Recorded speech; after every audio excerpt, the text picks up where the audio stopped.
Today we are talking about osmosis. And osmosis is another form of transport through a cell membrane.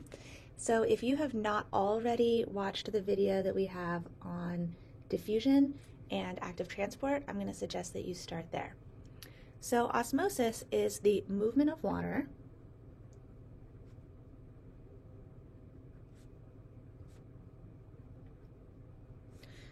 and this is really important. It's really important that we're talking here about water. And it's the movement of water from areas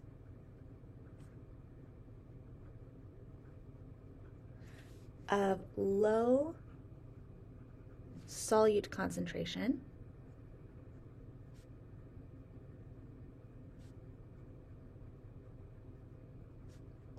to areas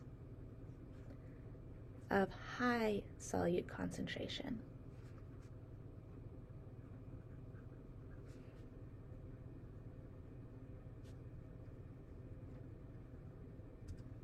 And in all of these cases where we have osmosis, where we have water moving, it's always trying to get toward equilibrium.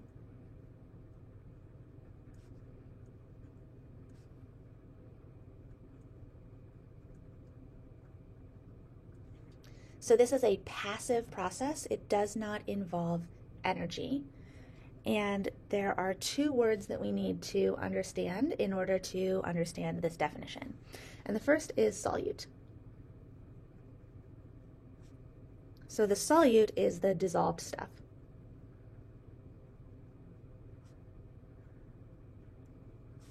And then the other word is solvent.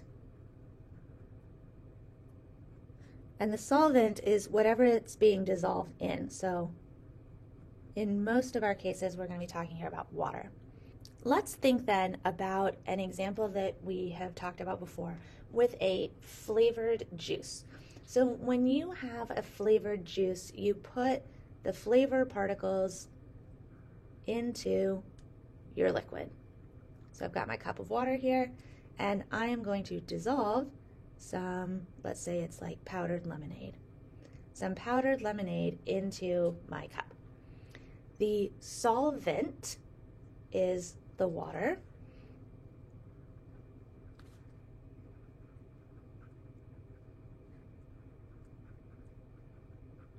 And the solute, I've drawn here these dots, that is going to be my flavor particles.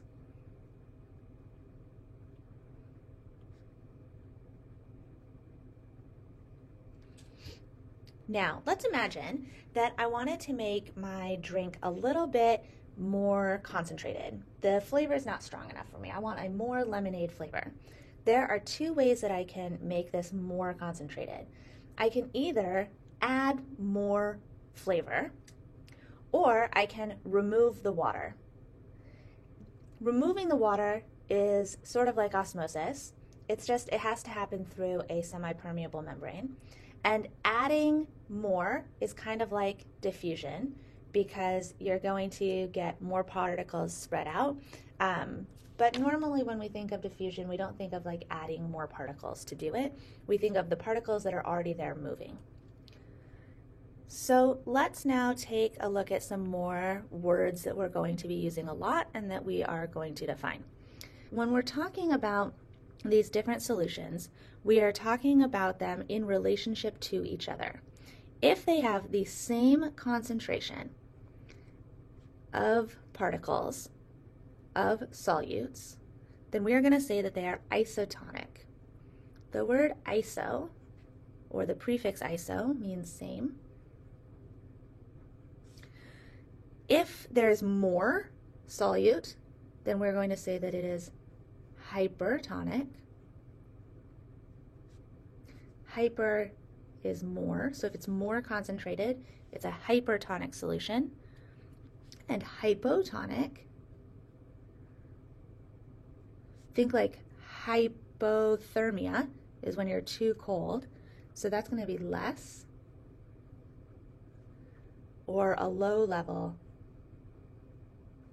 of solute concentration. So we're always talking about these things in relationship to each other. Let's do some practice.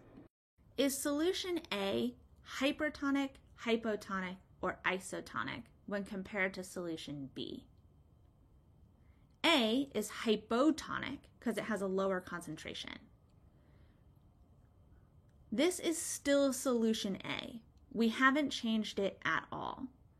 Is solution A hypotonic, hypertonic, or isotonic when compared to solution B?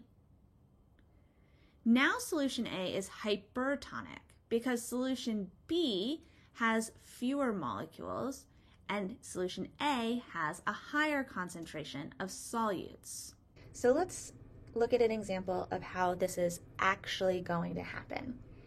In real life, I would have a container, and I can divide the container using what's called a semi-permeable membrane. And semi-permeable membranes allow some things through or not, and not others. So this is going to let the water molecules through, but it is not going to let through any of my solute particles. So I'm going to have water here, and my water levels are equal. Now, if I were to add some particles, some solutes, to this container, I can add them on either side of my semi-permeable membrane. So I've got some there. Let's draw just a couple over here. So which side of this is more concentrated? This side A or side B?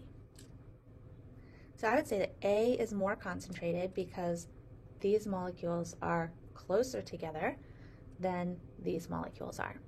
So before we talked about two ways that I could make these kind of equal out. I could either remove water from this side in order to push these closer together so that they're like this close, which would make them have the same concentration, or I could add water to this side, allowing these to spread out. But what happens in nature is rather than adding or removing like that, both are going to happen. And so I still have my semi-permeable membrane, but what's going to happen is water is going to move from this side to this side. It's going to be able to move through those holes, and it's going to make it so that this side is going to be able to be more spread out,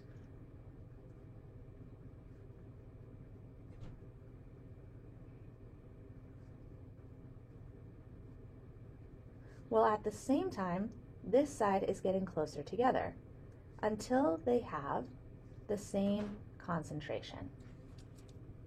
So now side A and side B have the same concentration because over time the water is what ended up moving, but it made it so that these are now evenly spaced when compared to each other. And we would say then that these solutions are isotonic because they have equal concentrations.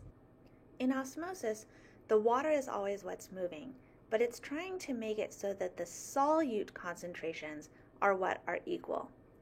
Now let's do some more practice. Which way will water move in this example? In this example, water is going to move from B to A. This will make B more concentrated and A will become less concentrated. Which way will this water move? These solutions are already at equilibrium. The water will move equally from one side to the other and back again. Which way will this water move? In this example, B is more concentrated than A. In order to make A more concentrated, water will need to move out of A and into B. Not only will this make A more concentrated, but it will make B less concentrated. Another thing that we are going to want to just kind of memorize, or at least have in our notes, is just a quick explanation of how the water moves. So we can remember that water always moves in the same way.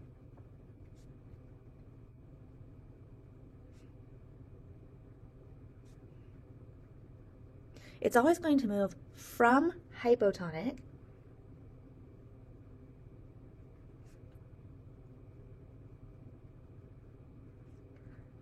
to hypertonic.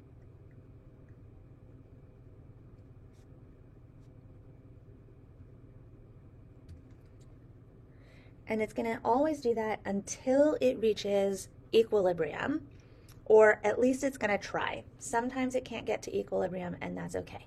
So water always moves from hypotonic solutions to hypertonic solutions. Let's look at another example. In this example, water would move from A to B. Notice how A has a lower concentration than B.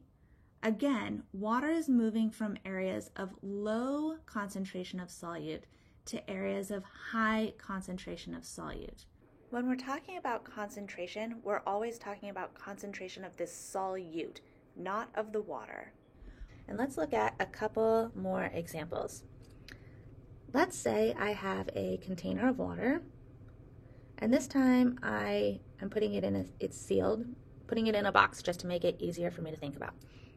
And inside of this, I'm going to put a raisin.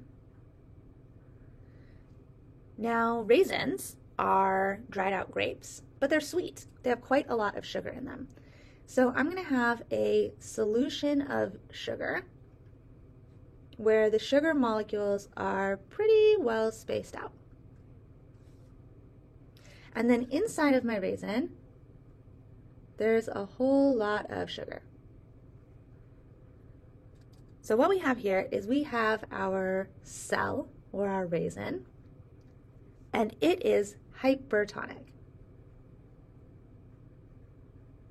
Now remember, we're always comparing it to something else. So we're comparing it to the solution. And compared to the solution, the cell has a higher concentration of sugar, so it's hypertonic. The solution, when compared to the cell, is hypotonic.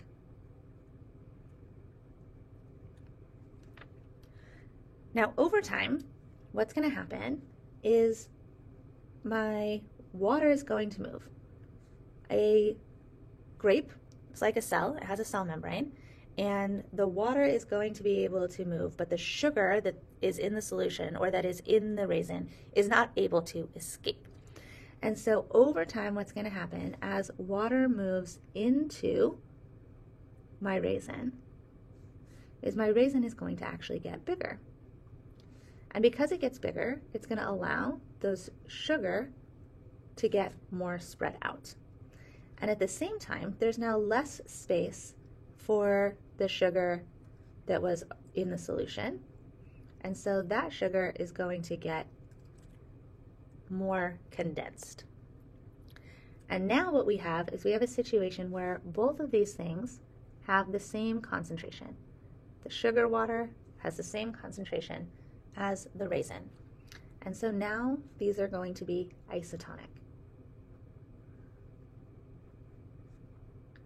And isotonic means that the cell has an equal concentration to the solution.